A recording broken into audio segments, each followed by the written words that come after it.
Hey everybody, welcome to this month's AI Edge live session. We'll do some quick intros, we'll do some setup before we get into the good stuff. I'm Shiv. I'm here to just say hi to everybody and then kind of disappear into the background and learn from the experts. My background is in the digital ad space. I was at AOL for about 10 years. I was at Criteo for a couple of years, and I founded U of Digital in 2018. Why do we exist? Who is U of Digital? Well, we're here to help the industry learn about all of the crazy things that are happening in the space all the time. So everything from ad tech to martech to data to measurement to commerce media to CTV and now to AI. So the last couple of years, we've really doubled and tripled down on helping the industry learn about all things AI for both the sell side and the buy side. And as part of that, we've launched the AI Edge brand. So AI Edge, there are these live sessions. But then we also put out a newsletter now every week, just like our original newsletter, but just focused on AI. We also have a bunch of starter videos for you all to learn about AI on your own time, as well as online courses. And soon we're going to be launching something called mini missions, which are weekly little exercises or homework assignments to do on your own with AI. So AI Edge is free for everybody here for a few months at least. We'll make sure you all have access to it. And then after that, there's a monthly fee that you can sign up for if you'd like. So that's a little bit about me. That's a little bit about AI Edge. I have one more quick plug, which is we're running another version of our AI Accelerator Bootcamp in September. So we run these every couple of months, and they are awesome, awesome learning environments if you just need to kind of get going with AI. And especially if you're a marketer, it helps you kind of learn about how AI is changing the consumer journey, how it's changing the marketer's kind of tech stack in general, how it's changing things like GEO and things like media activation and measurement, etc. So it's a 6 session boot camp over 2 weeks. Our sponsor this time is going to be Bliss, which is a company that was acquired by T-Mobile a couple of years ago. So we're really, really excited about it. Next cohort launches in September. So please enroll if you haven't yet. That's enough from me. I'm going to turn it over to the experts and our awesome moderator, Dent, to move us forward. Super. Thank you, Shiv. Hi, everyone. Just to introduce myself quickly, my name is Daf. Today's topic is very dear to my heart. I spent 5 years agency side running PPC search campaigns and then 10 years at Google before I pivoted into the world of AI, co-founding WordPower along with Tom.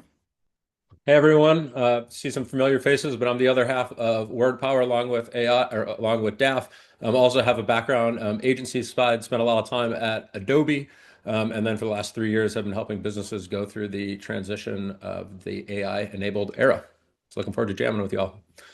Thanks, Tom. And we're very grateful to be joined by Evertune today. Mark, would you like to introduce yourself? Yep. Hey everyone, I'm Mark Sherman. I'm a product manager at Evertune. I too have had a very long career in the paid search space, but I'm leading our ads product here and excited to walk you through some of the offerings that we have to share with ChatGPT. Awesome. Welcome along, Mark. And finally, but not least, we're joined by Brian. Hey everybody, I'm Brian Stempeck. I'm the CEO and co-founder of Evertune. We started the business about 2.5 years ago, and prior to that, I spent the better part of a decade at the trade desk scaling that business. Excited to be here, guys. Thanks. Cool. It's great to have you here, Brian. Thank you for joining. And I thought as a little treat on theme, I would soccerify us. This is what we would all look like if we were scoring goals and winning trophies at the World Cup. If you want to get involved as well, I'm dropping the prompt into the chat. Oh, with a bit of extra information in there as well. Feel free to get that prompt, make a soccer version of yourself and paste it into the chat. Keen to see what teams get chosen for you. And that brings us on to the kind of rules of the session. Please do ask questions as we're going along. It's great to hear from you. It's great if we go off on random tangents. Please make the most of the experts' time that we've got here by picking their brains. Lovely to see some smiling, happy faces. And yeah, try and be present for the next hour. And also get your AI tool available, ChatGPT, Claude, Gemini, etc. We'll be doing a little bit of prompting and a little bit of exploration as a group. And the kind of setup for today's session, Tom and I are going to set the scene a bit, talking about what GEO is, why it's so important, how it's changing at the moment. We'll do some exploration as well. And then we're going to hand over to Evertune. We're going to talk a bit more about GEO, but also demo their ads in ChatGPT product, which I'm really excited to see. Super. Let's dive in. Tom, why are we here? Why is GEO so important? Yeah, Geo's become a mainstream marketing concern and marketing practice. It's something we talk about a lot at U of Digital. When we started the AI Accelerator program that Shiv mentioned, I mean, over a year and a half ago at this point, we talked about Geo as part of our changing consumer landscape session, and we talked about it as this new thing you might need to soon be concerned with. Safe to say, Geo has kind of made it to the mainstream, and we'll share some stats here to kind of orient you with just how popular using AI to guide product decisions has become with consumers. So first big stat is 39% of consumers have used AI for online shopping. 85% of those said it improved the experience and made it better. If you would have told me 5 years ago that nearly half of shoppers would be consulting an AI bot before making a purchase, I don't know that I would have believed you, right? But now I almost expect that number to go up. Right, that'll probably be over half in short order. So incredible growth here. About a quarter, over a quarter of U.S. consumers say that AI is their primary source for product research. So not just that they've used it, but that it's actually their most dependable source of comparisons, information. And that's a consumer group that I'm falling into now. I definitely start with ChatGPT or Claude when I'm making a purchase. If you look at year-over-year site traffic driven by AI sites, so referral traffic coming out of ChatGPT, Claude, Gemini, massive explosion. And this has to do with the fact that in Q1 2025, this was a bit of a modest number, but nonetheless, the growth trend is extreme, and you're going to continue to see that. And then lastly, this is a nice little change. At first, I should have mentioned these numbers are from Adobe, by the way, who does great reporting on this. Adobe was initially reporting about a year ago that AI-driven traffic was less likely to convert. And maybe you had folks who were kind of casually exploring or maybe at the top of the purchase funnel. Now Adobe has flipped that and they said that AI-driven traffic actually converts a lot better than non-AI-driven traffic. So the idea is that you're getting this consumer who's already done some legwork. They might be near ready to make a purchase decision. They're consulting with their AI assistant, and then they go to your site and they make that purchase. So it's feeling like not an anomaly, not a soon to be, but now an actual changed consumer behavior that we're witnessing here.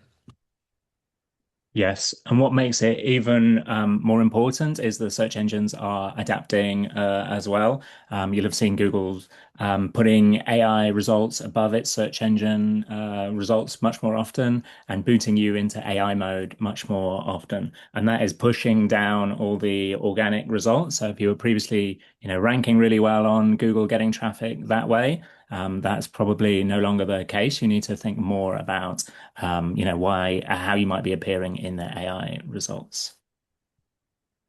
And the AI results are, not necessarily quite as easy to predict on. Yeah, a bit of a moving target. So we'll show maybe a straightforward example here where someone's asking one question, and this is actually a real life example. I actually ran this myself this week to try and create a comparison of kind of how different experiences might look.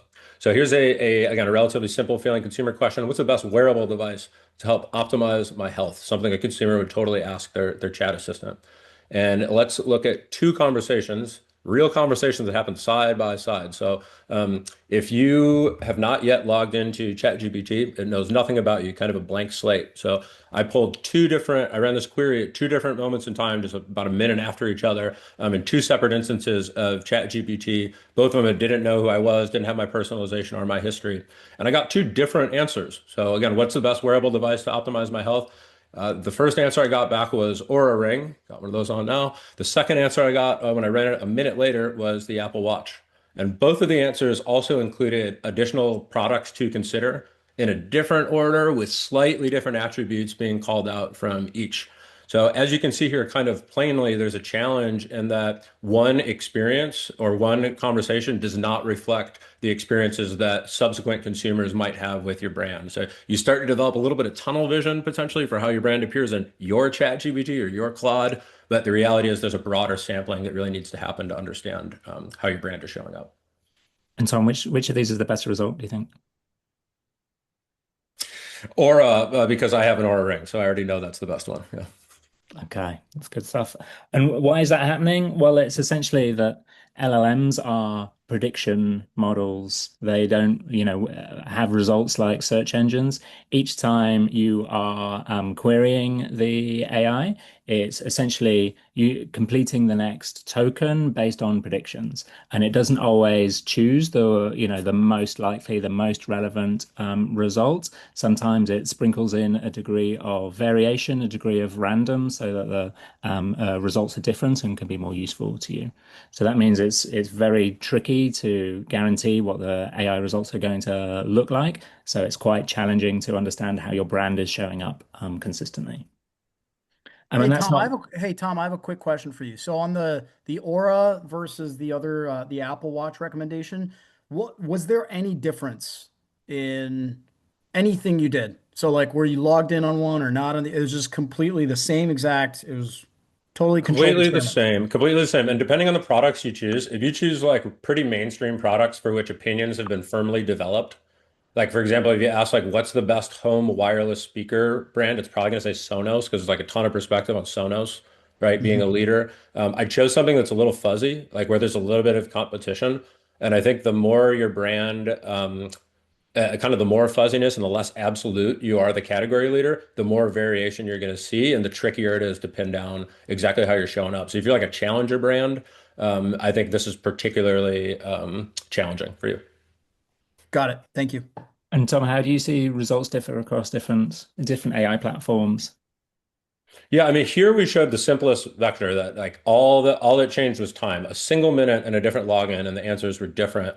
But if you were to jump into Gemini or Claude, you'd see variations in style. I mean, they just like explain things differently. The models have little bits of personality and tone of voice. They might take longer. They might do more research. If you have your tool set on one of the most advanced models versus one of the quicker models, right, you're going to get different responses. If it's using its training data and answering off the cuff versus doing a robust web search, you're going to see different answers. So we tried to zoom in on like very similar situation here with the two 1 minute apart timestamps, but in reality, it's much messier. There's actually way more variation that's going into this.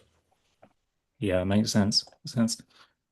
And yeah, that's not the only difference is the deterministic versus probabilistic. There are huge differences in terms of, GEO optimizing toward generative engine results to SEO optimizing towards the search engine results. One key factor is you're often optimizing towards, rankings, clicks, click-throughs, etc. in SEO, whereas GEO often there isn't a click-through element. It's more about the share of voice. What does the AI perceive your brand to be like? How does it rank you against your competitors, etc.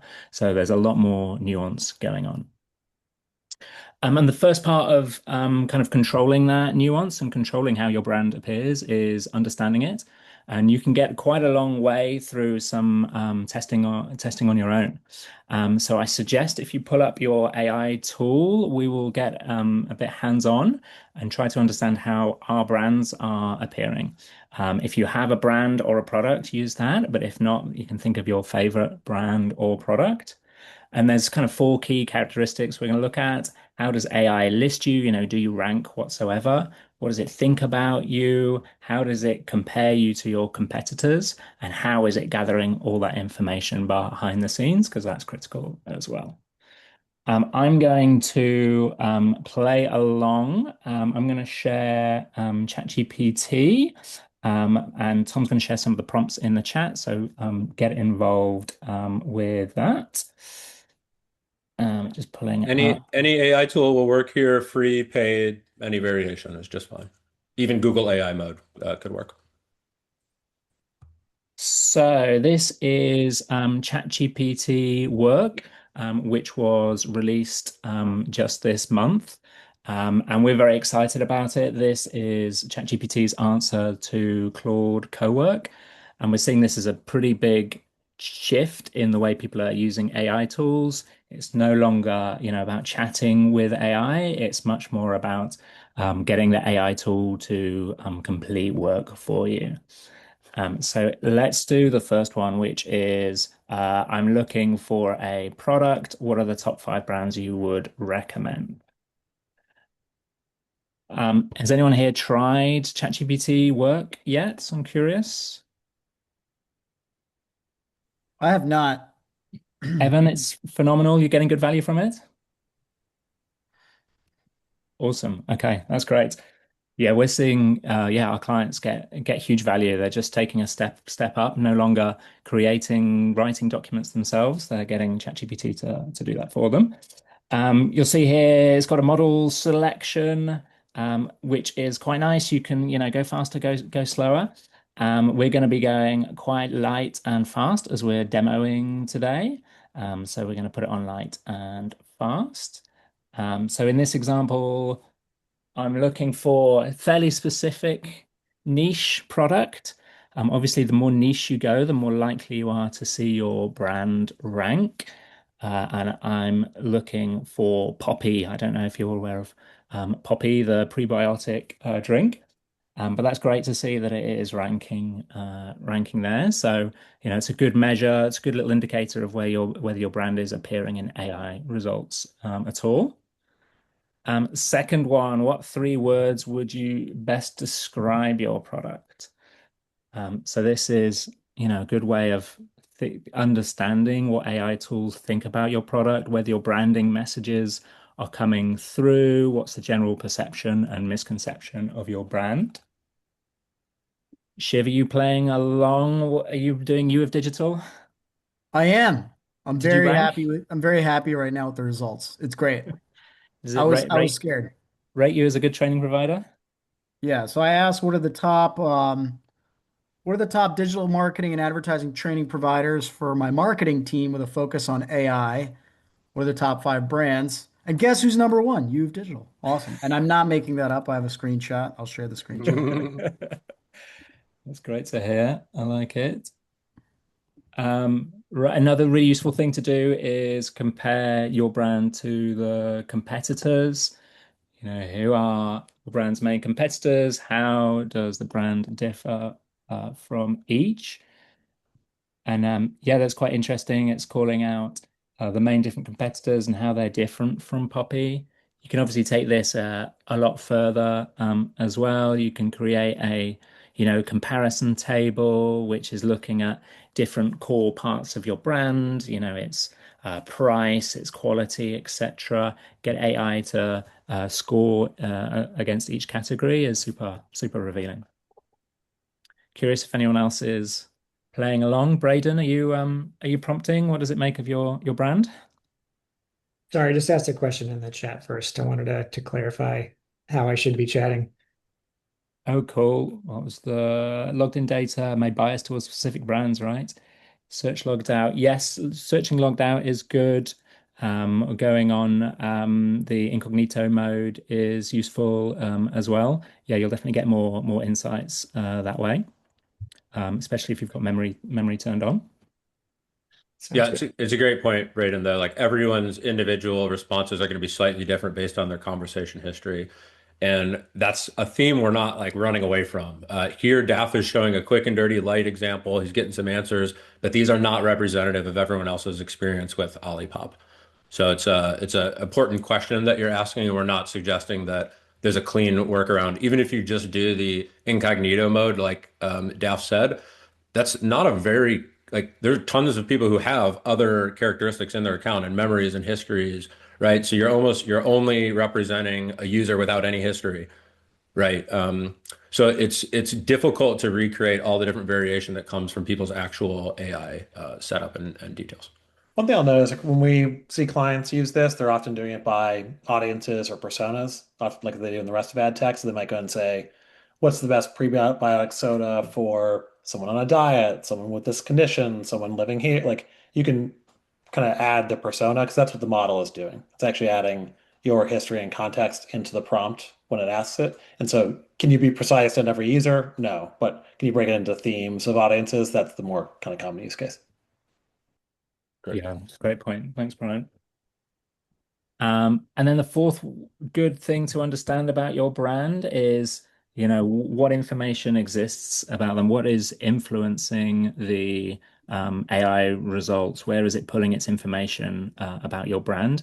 Really interesting to know. Is it your brand assets? Is it your website newsletter, or is it your competitor's brand, or is it industry news, or where's the information coming from? So that's a really good thing to understand. And then once you've done that, the beauty of ChatGPT work is you can, aggregate that information and build something interesting and useful from it. Tom, do you have an example? Yeah, I'll show you all real quick. So we kind of went on with this quick and dirty approach and took it up just one notch. So if you are a Claude user, or perhaps if you're a ChatGPT Enterprise user, you've started to see skills emerge.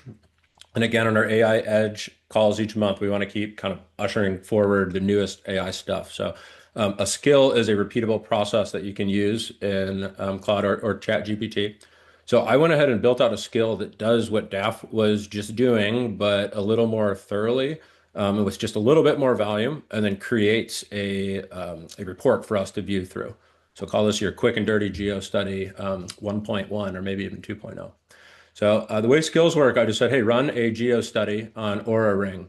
And since ChatGPT knows it has skills and it knows what those skills are, it knew that when I asked for a geo study, it should use its geo study skill. So kind of first thing is that it triggers the skill. So say I'm going to use this geo study skill because it's got a good setup. The way the skill works, and part of how ChatGPT works is it spins up subagents, and so subagents in ChatGPT work and in ChatGPT Codex are basically little chat instances that exist alongside or part of your larger chat interaction. So in this example, it spun up 5 subagents. Each subagent is a person in our panel. It asks each person several questions, different versions of the ones that DAF just showed you all. And then it packages that up into a report and sends the report back to me. So I'll show an example of that here. Whoops. Here we go. And this is the report it made for me. If you are someone who's used chat historically and you get into co-work and work, you're going to realize that the quality of outputs you get is just a major step up. So the first thing you'll see is that it's awfully handsome, the output that it made for me. And here is a somewhat complete report of how Aura Ring shows up. So Aura was the #1 recommendation in every run that it ran. So 5 out of our 5 runs actually listed Aura Ring. 4 out of 5 said it was premium. And there were 3 consistent rivals that appeared every time that we asked about our brand. So here's the question we asked. I'm looking for a smart ring and personal health tracker for consumers in the US. What are the top 5 brands you would recommend? Rank them and explain your recommendation. So DAF was showing you doing this once, but as you do it more and more, you start to develop data sets you can pull trends out of. So in this example, Aura was named in every single one. So that's great. Aura's in the top 3 every time. It is usually 1, in fact. Right, so getting some good insights there. We then asked for 3 words to describe Aura Ring: premium, insightful, polished. These are some of the things that came up. Discreet only came up a few times. So if privacy is something that's important to me as a brand, that's something to be mindful of. And just kind of speeding up to make sure we get to the Evertune folks, I have kind of just our other questions kind of summarized here, the results that we get. Different sources. I think this one's pretty interesting. So as you ask over and over, you see less consistency among sources. Of the 25 sources used, 15 of those were owned by us at Aura. 10 of them were outsiders. So this feels pretty complete.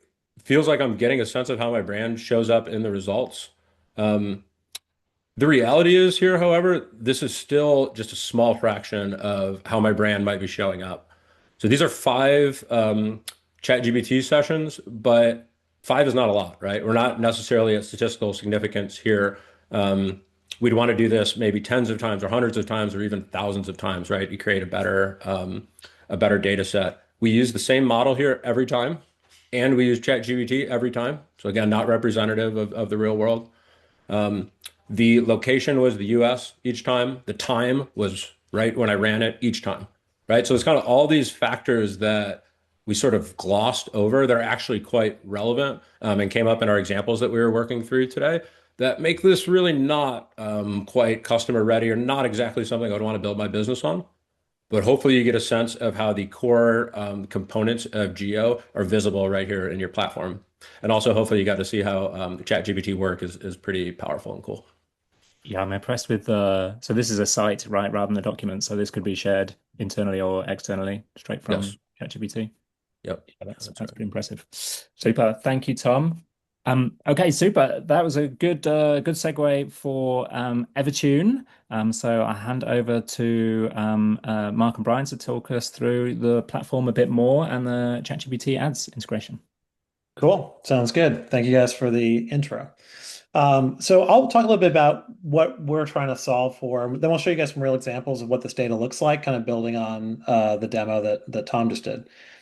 Taking a step back. So how we think about this space is in the GEO world, you're primarily optimizing to your organic search results. So you go and look for the best smartwatch or fitness tracker. We'll do an example with best luxury SUV. How often is a brand coming back? How often is your brand coming back? How often are competitors coming back? And then more importantly, how do you influence that? So how do you actually use PR, content creators, community engagement, content on your own website to actually get the models to train on that data and change their point of view. So if in that Aura Ring example, if it's not talking about battery life very much and Aura thinks that's a good strength of theirs, that's something they might want to emphasize in their own content or their PR. And so we help to give them a roadmap to do that.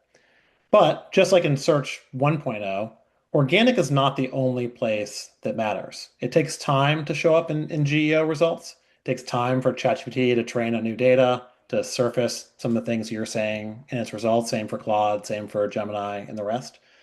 They are movable, but it doesn't happen overnight. And so part of the answer for many brands is to say, well, how do I supplement with paid advertising? So if I'm Aura Ring and I'm not showing up for battery life, or in the example we'll show you, if I'm Porsche and I'm not showing up when people ask about the safest SUV, long term, midterm, I want to change my GEO results. Short term, I need to run a paid ad. And that can happen in a few different places. That can happen with a paid ad inside ChatGPT. That's what we'll walk through today. That can also happen after the chatbot search. Consumers are spending a lot of time right now in the AI model. They trust it. They're asking detailed questions. They're getting detailed responses. But then they go to other sites. And so part of what we also do is help retarget that user after they leave the chatbot. So if Aura Ring is not showing up in the results, how do they show them an ad in ChatGPT? How do they show consumer an ad on one of the sources or citations? How do they retarget that user after the search? So think a bit more holistically about as AI becomes this much larger marketing channel and it becomes this huge influence where someone spends 10, 15 minutes researching a product before they buy it. How do you as a brand or an agency react to that? How do you use both organic and paid to do that? So I'll hand it to Mark to talk a little bit about the ad side, and then we'll go through some examples in the platform to show you real quickly what the data looks like. Cool. Thanks, Brian. So when talking about ChatGPT ads, and I will draw the connection to Porsche in a little bit, but first I want to level set on what paid ads in ChatGPT are. So it's very similar to early days of Google search. You have the hierarchy of a campaign, an ad group, and an ad. Your campaigns can be purchased on a CPC model, a CPM, or a cost per acquisition. They have geo-targeting. It's expanding every single day. So this list that we probably have right now, they've probably added some since. And basically what you do after the campaigns, you set your budgets and your targeting. At the ad group level, this is where things get a little bit interesting and unique to ChatGPT. So if you choose a click model, you'd set a CPC. You'd enter in a default ad URL, which could just be a domain or the landing page that you would want your ads to drive to. And then you have something called context hints. I'll get through a bit on context hints in the next slide. But right now, as ChatGPT is closing out their beta and it's still very in the early stages, their UI at the moment isn't the most robust in terms of the functionalities and insights that you can gather. And this is one of the places that we wanted to offer value on top in terms of the ad manager that we can connect to for ChatGPT ads. So we can go to the next slide and talk about context sense, and then I could tie it together with terms of how Evertune is helping add value on top of what you can get natively today. Hey, Quick Mark, I have question, a Mark. quick question before you keep going. It's about CPC bidding. So like, what are are the ads on ChatGPT clicking through? Like, are click-through rates strong on ChatGPT? Are they not? Are they, analogous to Google search, or is it still kind of Wild West? Like, what are we seeing right now with click-through rates? Yeah, so click-through rates are interesting for ChatGPT. It depends a lot on the vertical and what you're advertising in, and also to keep in mind that ads are only supported on the Go and free version, so we don't capture the entire ecosystem of ChatGPT.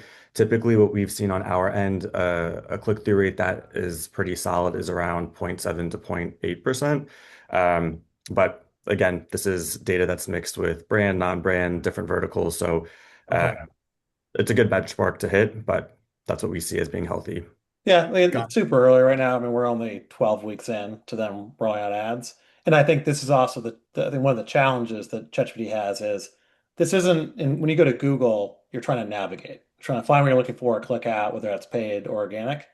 In AI, just like we just saw, it's a conversation. You're going back and forth. It's more like in feed. And so my bet is that over time, yes, there's lots of lower funnel click and conversion ads, but there's also be a lot of mid and upper funnel as well. This is where people are just determining what companies, what brands, what products should be in the consideration set.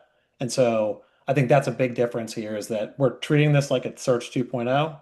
It's not. It's actually a blend of different stages of the funnel.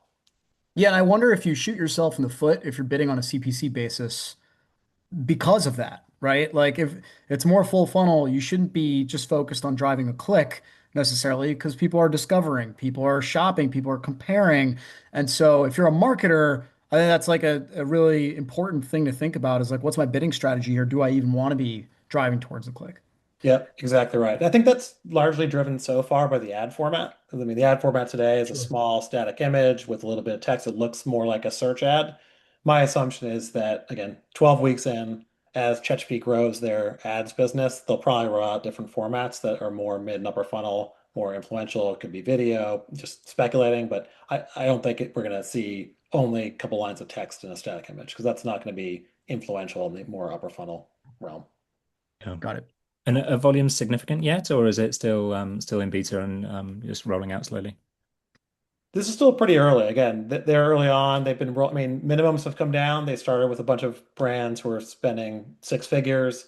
Now that the minimum for most brands to get active with them is a lot lower. So access has gotten pretty wide open. This reminds me a lot of when Facebook IPO'd. They started off with early ads efforts. They tried to scale quickly just to prove they could do something in the space before they really put the pedal down. But I think that's what's happening now is you see the emergence of a pretty fledgling ads business, but their targets are to do multiple billions in the first year. So pretty aggressive growth plans here.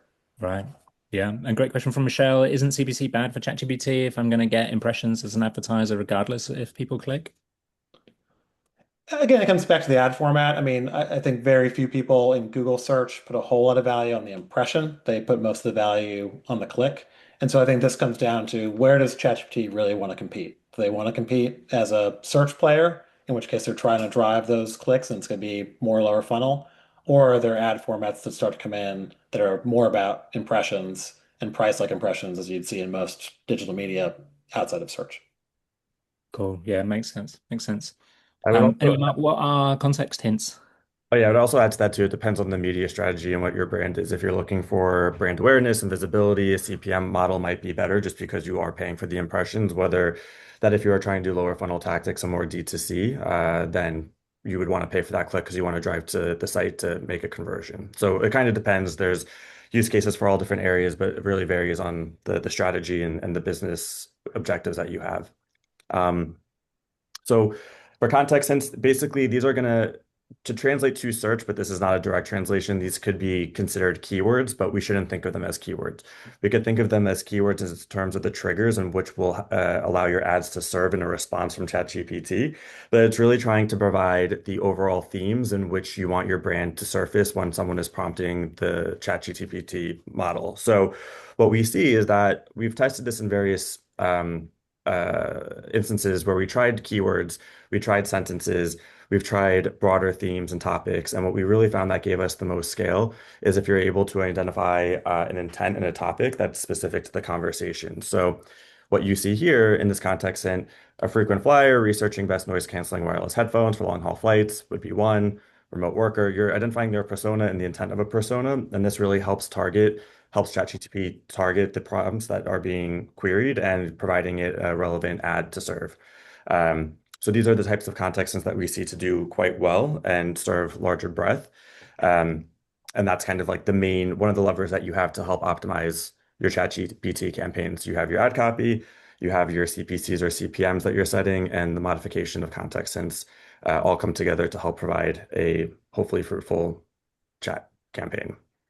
Hey, Mark. I'm guessing, hey, audience, by the way, if you have questions on this, please jump in. This is like a total shift, right? From how we've done any kind of bidding in the past for paid ads, whether that's display ads or, that's usually based on audiences or audience attributes or whatever, or search ads, which is based on keywords. So this is crazy, right? Crazy new territory. I have a bazillion questions. I won't ask all the questions now, but I guess my main question is um, around like context windows. So like is it first of all, is it only using information from the query in the moment, or does it go back at all and look at any previous context from that user and tie it to the current query, or is it just about what that user types in that moment in time? Yeah, I don't think there's an official statement, but if I had to guess, it would be what the user types in that moment since it is auction-based bidding. So it needs to be able to tie what the context is for that particular ad group and then being able to serve to match to that query to be able to serve an accurate response. Got it. Okay. Any Yeah, other it's a questions? good that's a good thing to push on shift. Like I think the biggest takeaway is this is a huge shift. Everyone thinks of this as like, I'll just put in the keywords I've been using for 20 years. It's Right. not that. And that's not how you measure GEO either, because what you see is the models are more specific. The big theme here is they're going to optimize the response in the organic result to the user, to the use case, to the product. The value of an AI model is how specific and tailored for you it is. It's a lot more like the music you might get on Spotify that's through an algorithm, the content you're seeing on Netflix that's customized for you. Search is going that same way.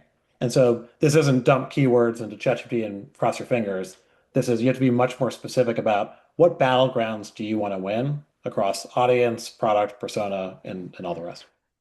And I'd imagine that makes testing extremely difficult too, right? Because it's like, how do you set up an apples to apples test like you would do with keywords, for example, right? And so yeah, all sorts of implications of using context hints instead of keywords. We got a couple of questions in the chat. Yeah, Daph, if you Kate's want to take a look at asking them. if the context hints, is it a combination of the user plus the need plus the context plus the intent moment? Would that work as a kind of rough framework? Yeah, I think the more granular you can get with defining who you're trying to reach or who do you want searching for your ads and defining the intent that they're trying to capture, that allows ChatGPT to have a better understanding of when to serve your ad under which prompts. Cool, thank you. And Evan is saying that he's getting sent pet food ads when he's searching for dinner and recipe ideas, which is quite amusing. Would you say this is a result of ineffective context hints being utilized by the advertiser, or is the ChatGPT, setting that's quite broadly? Probably both.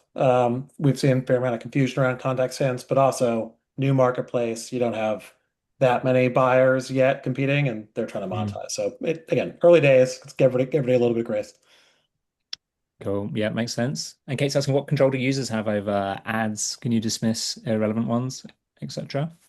Yeah, they can flag it and dismiss. I know ChatGPT has published information about relatively low and improving rates about people flagging irrelevant or less useful ads.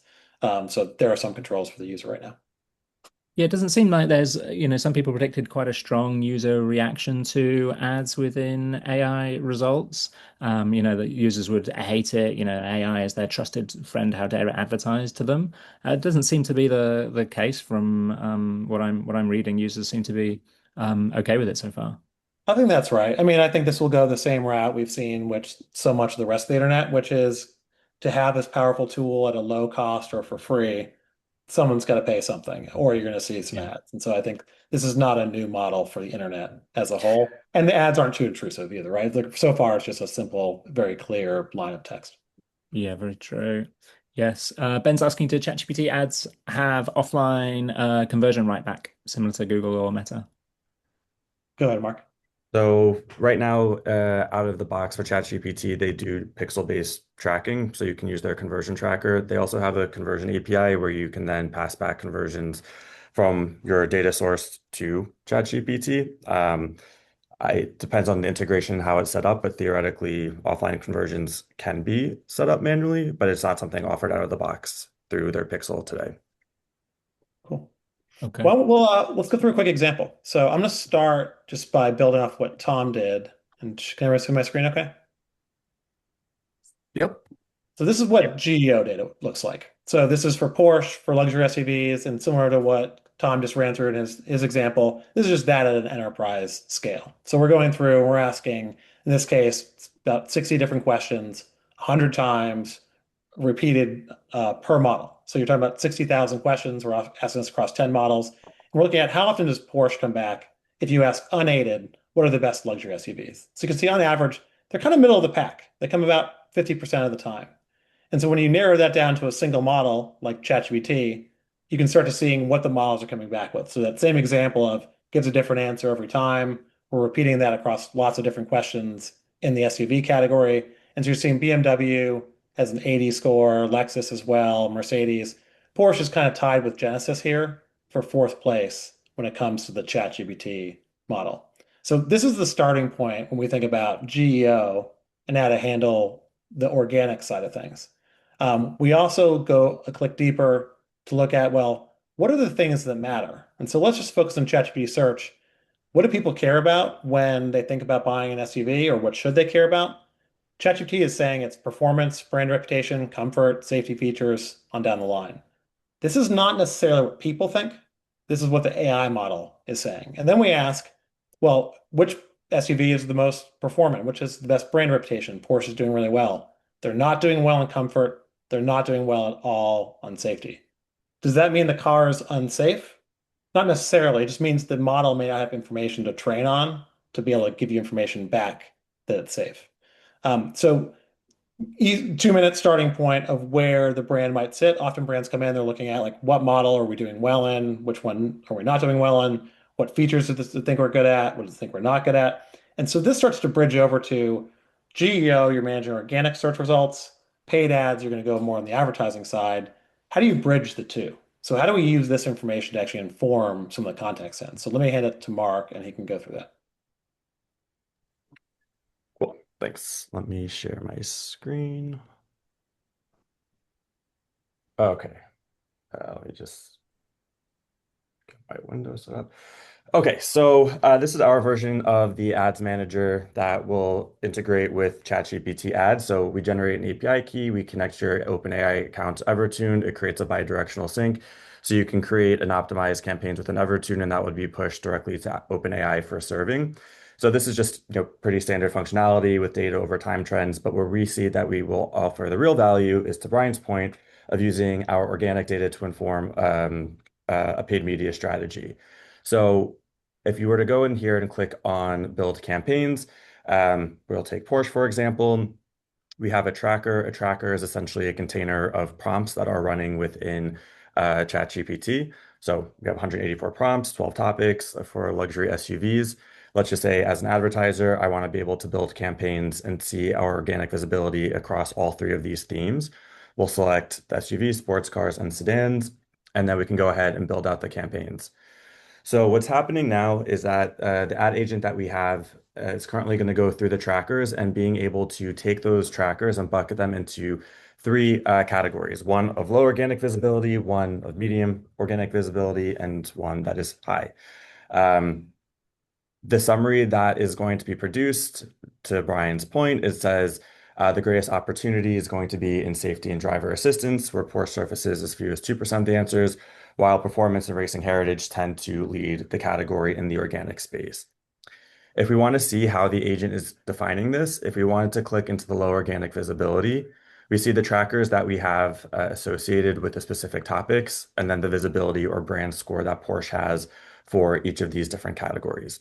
So safety ratings, third row seating, driving range, etc. And if you want to take a look what's high, 0 to 60 acceleration, driving dynamics, racing heritage, etc. So now that the agent has gone through the different topics and saw from an organic perspective where we have high visibility and low visibility and everywhere in between, we then can start to use this to define a paid media strategy. We can take the organic data to fuel the strategy that we have within paid. Um, Basically here, well, we can set a budget. We want to be able to split the budget where we're going to fully fund low organic visibility because right now this is where you're not really having strong results in any of the responses. So you can continue to work on your organic efforts to train the models, but it takes a lot of time. So this is a really good opportunity for low-hanging fruit to take a paid ad and post it there instead. And then for a high organic visibility strategy, this is already saying that you have a good presence in the response, but why not own the real estate and serve an ad there instead? And also, if you're not going to own that real estate, one of your competitors might. So it's good to have the presence there as well. Also a place to lean into the conversion. So if someone's searching around high performance SUVs, you already got 95% share on those searches. That's a great place to try to indicate the next step. Go do a test drive, go build the car, kind of the next action steps. Whereas in the low visibility side, that's where, again, I think of this a lot in terms of the influence. If someone spent 15 minutes researching SUVs and just got told, here's the safest ones, and you weren't mentioned, that's a significant problem for someone who's very clearly in market for an expensive product where they're doing homework. You have to contend with that both inside ChatGPT and outside. That's why we recommend going for the higher budget here. And which of those kind of strategies are your advertisers most interested in? Is it the high visibilities driving clicks and conversions, or is it the low and trying to appear where they're not currently appearing? It's been the low. The Yeah. low, I'd say the low where they have a chance. So it's if it's the inverse where you have a slower SUV trying to compete with Porsche in performance, they might just write that off, right? But if it's a category where they are more competitive in safety, in design, in comfort, that's where they're going to lean in more on the paid side. Typically, what we see with brands is they might say the model has it wrong. We have a super safe car. It's got side curtain airbags. It's got all these features. It just hasn't acknowledge that we haven't published enough information, and so we're being biased against. The paid ad is the fastest thing you can do to address that. And I'm assuming ChatGPT is claiming there's no influence between the paid and the organic. If you're paying in a particular field, that's not going to help your organic listings as well. Is that you've seen that in your kind of results as well? That's right. Yeah, they're very church and state on that. Their number one goal, I think this goes for every AI model lab, is the integrity of the model and its results. They want to grow their user base, their enterprise base. So the moment you compromise answers for paid ads, you start having a real problem there. And so we've seen that very clearly. The ads don't influence the answers. The other thing to note here, though, like the reason we built this is that ChatGPT is also very concerned about privacy. They don't like your people are asking very personal questions to AI about their health, about their relationships. They don't necessarily want to share all that with advertisers. And so ChatGPT has been pretty protective of that data. Part of the value we offer here is that we've already asked the model the questions. We already know what the responses are likely to be for different brands and different audiences. So we actually don't need access to what the real response was because we can preempt it.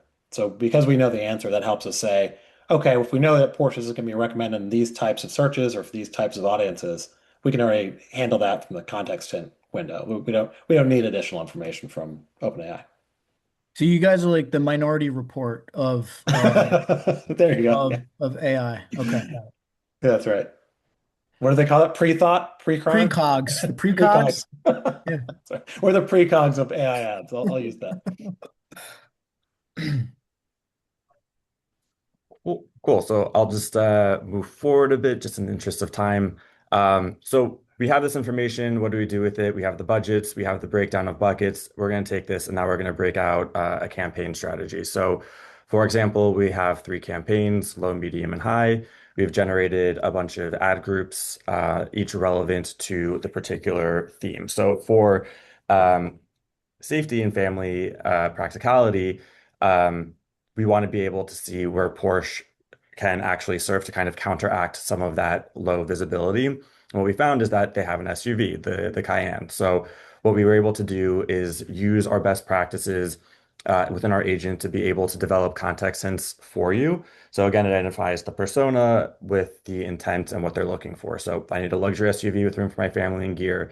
Safety tech is a top priority for my family trips, etc. From there, we'll go ahead and generate 3 ads. All of these can be edited or modified. They're all going to drive to the relevant landing page. And basically, this is taking into account just some of the best practices that we've learned from ourselves, but also making sure that they align very closely with OpenAI. One of the things that we wanted to have as a core pillar within this product is that we know that OpenAI rewards relevance. So very similar to Google with a quality score, we want to make sure that the context hint is relevant to the ad, which is relevant to the landing page, so that the experience is very turnkey for the user, so that when we go through and look for the domains to dynamically populate which URL is going to be the one that we want to put towards an ad to click through, we want to make sure it's very relevant to the ad group in the ad. If you want to generate new ads, you certainly can. This is really just a blueprint for you and the team to be able to get started. And you can use it as is. You can make modifications. And from here, if everything looks okay for you, you can go ahead and create campaign. This will automatically generate this structure into the hierarchy, and then it can be uploaded to OpenAI to have for activation. We also realized too that there's probably a lot of brands who have ad copy sensitivity and brand regulations. So if you want to take some time to think about this with your team and kind of collaborate, we do have the ability to export this into one file bulk sheet that can be used between either Evertune or OpenAI. We use the same one so that you can collaborate on different ad copy, what's important to include, what's not important to include, etc. And then once it's all set, you can launch it. Um, and the last piece is that this agent on the side is acting as your consultant and guide. So you can ask it questions about strategy, what's working, what's not working, find and replace text, update budgets, things like this. So it's really helped to act as your co-pilot as you go through this journey. Um, and this is essentially how we're taking the organic data that we have to hopefully fund a data-driven paid media strategy. So, Mark, on a kind of a continuum where you have, a manually built campaign, you're targeting the keywords, etc., from traditional PPC versus like a PMax or Advantage Plus campaign where it's all being done with the AI. This kind of seems like it's kind of somewhere in the middle, maybe towards the more traditional kind of end of media buying. Yeah, so the one thing is that right now there is no control. We're trying to do optimization beyond the bid. Like OpenAI is controlling all the bidding and the automation. You set your thresholds. Where we want to be able to add our value and the data that we have is to be able to derive relevant context since it's new to the market. A lot of people are learning what it means to work for them. So we want to help get them started with the data that we have and also to help generate ad copy at scale based off of what the context hints are and how that can closely tie back to the landing page experience. So we're kind of bridging the gap between OpenAI native ChatGPT instance and bridging the gap with the offsite experience and how that can, come together for a holistic experience. Okay, yeah, lo love it. And does it feed back, when you talked about the quality score or the relevance of the ads, does it feed back the kind of relevance that you're hitting? So right now, that's like the one of the things that we're trying to move forward towards next is figuring out more about strategy and optimization and reporting and A/B testing. So we're able to see kind of how these contacts work, what are the click-through rates, what's working, what's not working, how can we remove lower performing and replace with higher performing. So that is going to be the next on the list in terms of testing. And then we also want to be able to get more into competitive insights, see who has strong organic capabilities and low paid presence and kind of how those brands are shifting over time. So we've Maybe built I'll the add, foundation. I think the broader theme that we're seeing here is that um, we're taking an agent to mine through this data set of your GEO results, go out and create campaigns, go optimize campaigns, and do it at a granularity that's pretty difficult to do as a human with limited time today. That's kind of where we see this headed. Like you're seeing this in a lot of other parts of ad tech as well, like using an agent to actually set up, optimize, measure these different campaigns. We're starting with ChatGPT, but there's actually a lot of marketing services you can start to apply this to. Yeah. Any final questions for Mark and Brian about ChatGPT ads or their platform? I see one, there's a question in the chat. Do we know if ads will appear more on the more premium enterprise level? Yeah, no news on that so far. It's just been the free side. Um, and whether the webinar will be shared, I'll defer to my friends at U of Digital on that. Yes, the Yeah, answer is yes. Everybody will get a recording of this. And Daph, I think that we could bring it home now, right? yeah, definitely. Yeah, we're nearly at time. Chip, do you want to remind us of the oh, Rob, Oh, you've got your hand up? Hey guys, and apologies. I joined very late, had some meetings that run over, as I'm sure everybody here has experienced. Did you guys go anything over on product ads specifically in OpenAI? My organization was actually part of the beta for it right now, and we've been doing some experimenting. So curious to hear if anybody's got any experience with it and what we've seen so far. Go ahead, Mark. So, shopping campaigns is next on the list. We want to start with the text ads first. And given the fact that shopping campaigns are still in beta, not all the functionality is available in the API. But once that is available for us to code to, that is the next on our list to support. Cool. Thank you for the cool. question, Mark. Appreciate it. Cool. So we'll Amazing. bring it home now. Thank you guys for joining. Hopefully this was helpful. Hopefully you learned a thing or two. Again, quick kind of housekeeping notes. Everybody that joined this call, you'll all get access to the AI Edge Pro subscription for a few months for free. So you'll start seeing more of these webinars come up every month. Access to our online courses, our AI Edge newsletter, some cheat sheets, prompt libraries, things like that. So stay tuned for that. You'll get more info in your inbox. Also, another quick plug, if you haven't signed up yet or enrolled, and you need kind of that AI boot camp, right, to get going and get your feet wet with AI for marketing and advertising. Our next AI accelerator launches in September. So please check that out. Enroll. You can go to uof.digital/AI. Or just, we'll send some follow-ups as well. And last but not least, we're here to train teams on anything and everything related to AI in our space. So if your team needs some kind of custom engagement, some kind of tailored sessions or online courses or things like that, please hit us up. Let us know. Contact@uof.digital. Thank you so much to Brian and Mark from the Evertune side for presenting. That was enlightening to say the least. Such early days right now with GEO and AI visibility. So I personally learned a lot. We really appreciate you guys joining us. And thank you to the audience. Thanks for coming. Thanks for joining us. Hopefully you all learned a thing or two. Have a great rest of your week, everyone. Thanks. Thanks, guys. Thanks, everyone. See you later.